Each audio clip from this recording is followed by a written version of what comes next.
Assalamualaikum warahmatullahi wabarakatuh. Perkenalkan, nama saya Vicky Agustin dari kelas manajemen 22A dengan NPM 224110338. Di sini, saya akan menjelaskan tentang materi pengantar manajemen sumber daya manusia. Pengertian manajemen sumber daya manusia. Organisasi memiliki berbagai macam sumber daya sebagai input untuk diubah menjadi output berupa produk, barang, atau jasa. Sumber daya tersebut meliputi modal atau uang, teknologi untuk menunjang proses produksi, metode atau strategi yang digunakan untuk beroperasi manusia, dan sebagainya. Di antara berbagai macam sumber daya tersebut, manusia atau sumber daya manusia (SDM) merupakan elemen yang paling penting untuk merencanakan, mengelola, dan mengendalikan sumber daya manusia. Dibutuhkan suatu alat manajerial yang disebut manajemen sumber daya manusia. Fungsi-fungsi MSDM.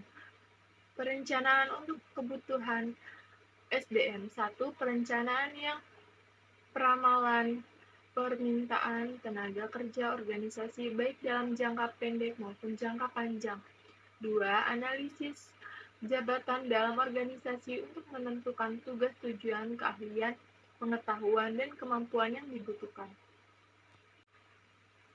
Staf sesuai dengan kebutuhan organisasi. 1. Penarikan, rekrutmen, calon atau pelamar pekerjaan. 2. Pemilihan seleksi para calon atau pelamar yang dinilai paling memenuhi syarat. Penilaian kinerja. 1. Penilaian dan pengevaluasian perilaku pekerja. 2. Analisis dan pemberian motivasi perilaku pekerja. Perbaikan kualitas pekerja dan lingkungan kerja. 1. Menentukan, merancang, dan mengimplementasikan program pelatihan dan pengembangan SDM guna meningkatkan kemampuan dan kinerja karyawan. 2. Memperbaiki kualitas lingkungan kerja khususnya melalui kualitas kehidupan kerja dan program-program perbaikan produktivitas. 3. Memperbaiki kondisi fisik kerja guna memaksimalkan kesehatan dan keselamatan pekerja. Pencapaian efektivitas hubungan kerja. 1. Mengakui dan menaruh rasa hormat, respek terhadap hak-hak pekerja. 2. Melakukan tawar-menawar, bargaining, dan menetapkan prosedur bagaimana keluhan pekerja disampaikan. 3. Melakukan penelitian tentang kegiatan-kegiatan MSDM. Tujuan MSDM. Tujuan MSDM secara tepat sangatlah sulit untuk dirumuskan karena sifatnya bervariasi dan bertanggung pada tahapan perkembangan yang terjadi pada masing-masing organisasi. Kebijakan dan kegiatan MSDM. Untuk dapat memahami kebijakan dan kegiatan MSDM, dapat dilihat dari suatu pendekatan yang spesifik. Pendekatan tersebut menggunakan MSDM sebagai sebuah cara untuk melakukan rekonstrukturisasi dan pengorganisasian kembali peran SDM dan penjelasan ulang tentang tugas dan fungsi departemen personalia dalam organisasi. Basis teori MSDM. Menurut Gues, tidak ada teori dalam MSDM. Namun demikian, tidak dapat dipungkiri bahwa di belakang MSDM berdiri secara implisit beragam teori. Assalamualaikum warahmatullahi wabarakatuh. Perkenalkan, nama saya Vicky Agustin dari kelas manajemen 22A dengan NPM 224110338. Di sini, saya akan menjelaskan materi tentang strategi manajemen. 5 tugas perencanaan strategis. 1. Membentuk visi strategis. 2. Menentukan tujuan strategis. 3. Merumuskan strategis perusahaan. 4. Implementasi dan pelaksanaan strategi. 5. Evaluasi dan monitor. Membentuk visi strategis. Membentuk visi strategis. 1. Apa visi Anda untuk perusahaan? Di bagian mana seharusnya perusahaan menjadi market leader? 2.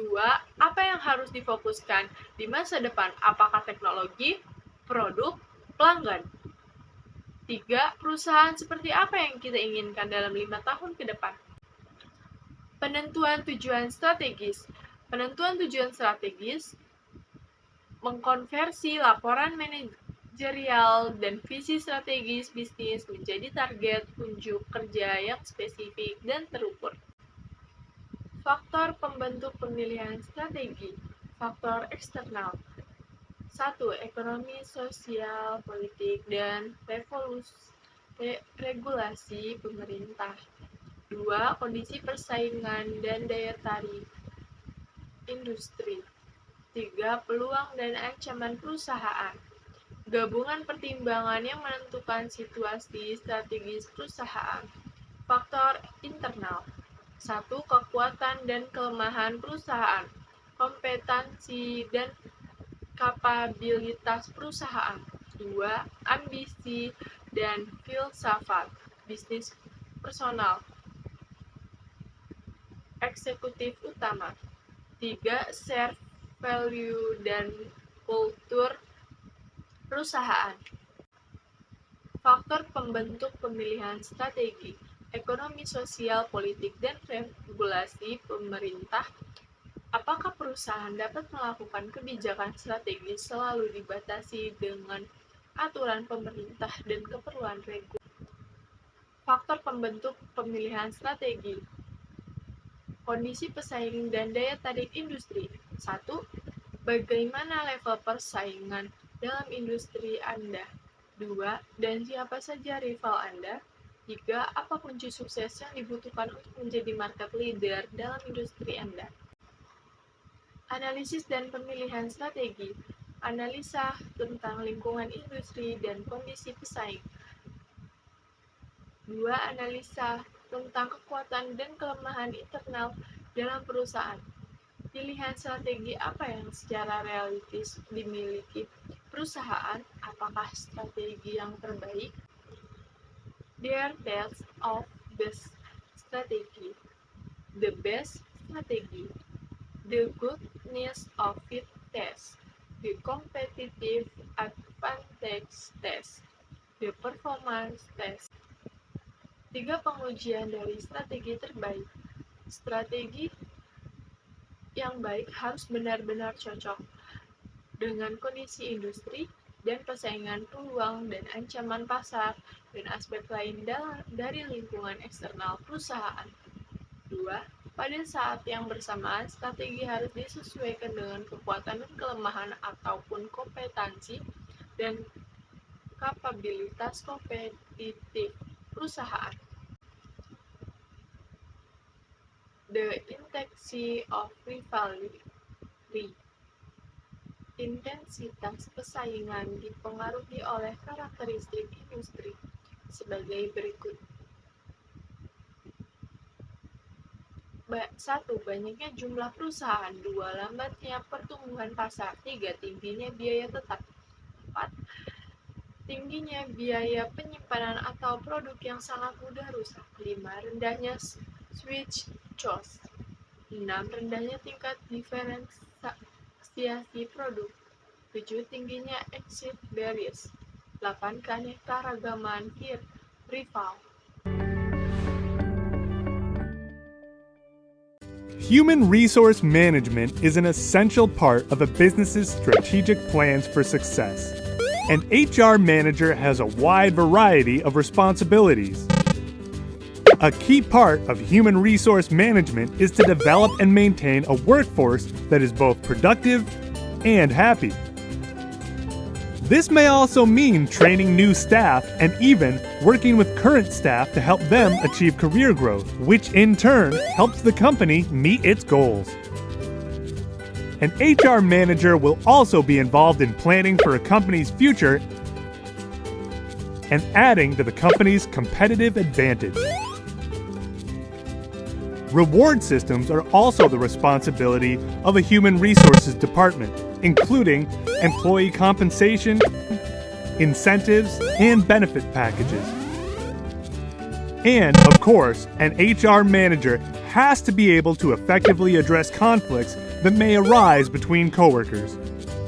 In addition to these tasks, the responsibilities of human resources also include worker protection, health and safety of employees, enforcing employee rights, and developing the organizational culture. This course will guide you through developing the individual, group, and cultural skills required to help an organization be a desirable place to work.